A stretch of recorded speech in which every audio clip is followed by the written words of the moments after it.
গঙ্গার ভাঙন ঠেকাতে উদ্যোগী পুরসভা আর পোর্টের সঙ্গে বৈঠকে কলকাতা পুরসভা।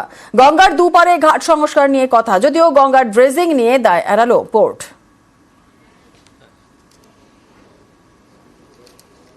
নিমতলা ঘাট এবং নিমতলা বার্নিং ঘাটের ওখানে অনেকটা ভেঙে পড়ছে।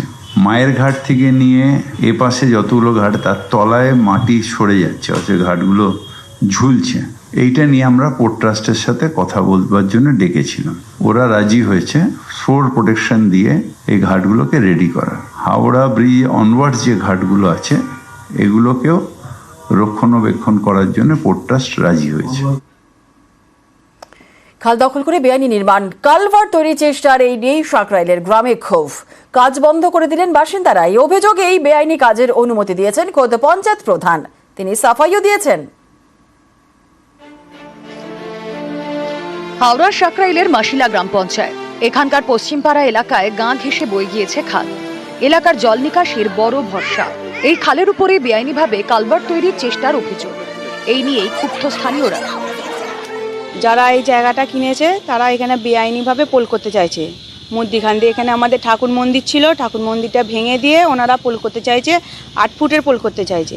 তো এরকম তো করা যায় না, এটা সরকারি পোলের খালের ওপর দিয়ে যদি অত বড় পোল করা হয়, আমরা এটা করতে চাইছি না। স্থানীয়দের দাবি, সম্প্রতি খালের পাশে জমি কেনেন এক ব্যক্তি, কিন্তু খাল পারাপারের রাস্তা নেই, তাই পঞ্চায়েতের দ্বারস্থ হন। অভিযোগ, খালের উপর কালভার্ট তৈরির অনুমতি দেন পঞ্চায়েত প্রধান। ওই ব্যক্তি খালের উপর নির্মাণ কাজও শুরু করে দেন। এতেই বেঁকে বসেন স্থানীয়রা।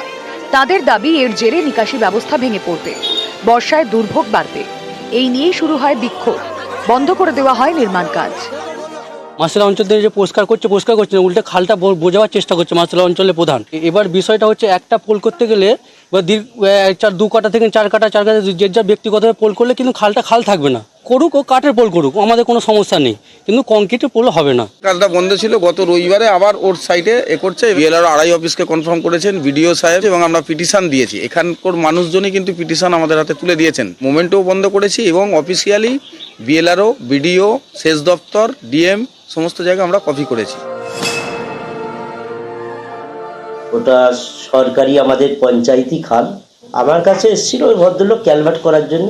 আমি তাকে এনওসি দিয়ে বলেছিলাম, যতটুকু সরকারি নিয়ম মেনে যদি তোমার করো তাহলে আমার কোনো আপত্তি নাই। যারা আপত্তি করেছে তারা আমার সাথে কোনো রকমভাবে দেখা করেনি।